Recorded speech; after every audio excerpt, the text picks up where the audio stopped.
zami zingakanani yobegezela.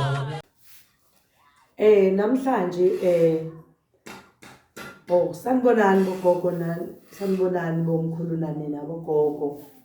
Ngiyanibingelela egameni lenkosi yethu Jesu Kristu.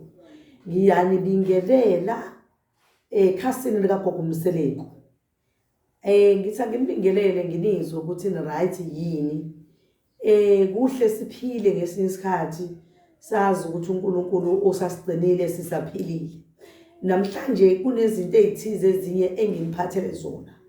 Uma wena unenkinga yezitha NamaSela, sinayo induku esebenza kwizitha NamaSela. Induku eyodwa le ekisebenzisa kwizitha NamaSela ukuze amasela angezi kongena emzini wakho noma kanjani ezokweba nezitha zakho zonke olwisana nazo obhekene nje naloko amasela nezitha zakho. Lo muthi uwodwa usebenza kulezo zinto. Uma usufikile uzofuna lo muthi uzokwenza wonke lo msebenzi wombili. Ngikutshela ukuthi wena uzowenza kanjani, uhlangane qede bese ngithi enza kanje uhlanganise. Lo muthi lo uyasizana kakhulu ngoba wenza umuzi wakho noma into yakho business ngayo ingathatheki kalula ukuthi umuntu acabanga ukuthi ngcono ebe noma kungcono enze njani.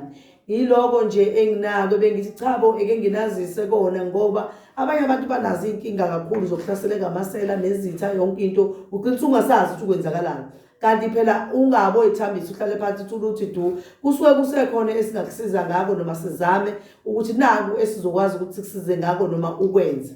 Ngiyacela ukuthi niphakame bakwethu ningabe noyithambisa nihlale phansi du uswele nokuthi kumele wenze njani kubenza ikhona izinto esingakwazi ukuthi sikusize kube khona okwenzakalayo empilweni yakho. Ngiyabonga kakhulu uma nizolalela emakhasini ami, nilalele ku YouTube, nilalele ku TikTok, nilalele ku Facebook, nimfonele ugogo Mseleku. Inamba isuke ikhona ibekiwe kunina nonke balandeli bami. Ngithi angifuni nibe neyinkinga nilandele izithe engazazi ukuthi ziqhamukapi kanjani. Uma kuukuthi ufuna le nduku lena uzongitshela ukuthi ngifuna le nduku le ehlangene izitha NamaSela bese ngazo ke nginika iphinduko ngoba induku esiningi zahlukahlukene engathi ngasichaza ukuthi ufuna induku ezokusiza kanjani bese mina ngikwenzela leyo nduku leyo ezokusiza ngalowo ndlela. Ikona bengithi anginazise kona namhlanje mathongo makhulu nina bogogo bomkhulu. Ngiyanimemeza nonke ukuthi cha bona ingahlaselwa amasela emzini yenu, phumani niyovika amasela izitha zinganihlaseli.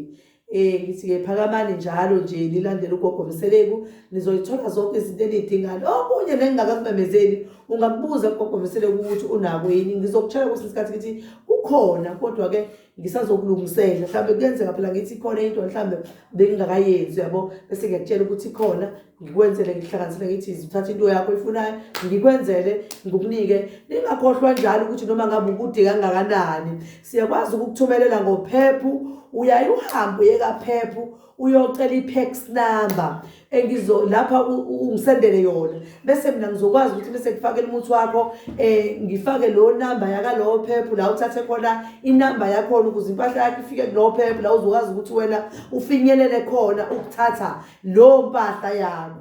Uyayibona ke leyo nto enjalo. Emveni kwaloko ke mina ngikunika ama bank account imali ungangifakeli esitolo eShoprite noma kuphi nakuphi ngoba kulezo ndawo lezi la indawo lezi ejwayele ukusebenziswa yilabantu abenza izinto eziwubugebengu ngoba benzethu ungabona amagama akhe ungazibona izinto ezithize zakhe ezimininingwane ngoba uyazi ukuthi usho ukuthi umenza lo bugebengu efaka le account yakho uyokwazi ukuthi ubani wakabani kanjani.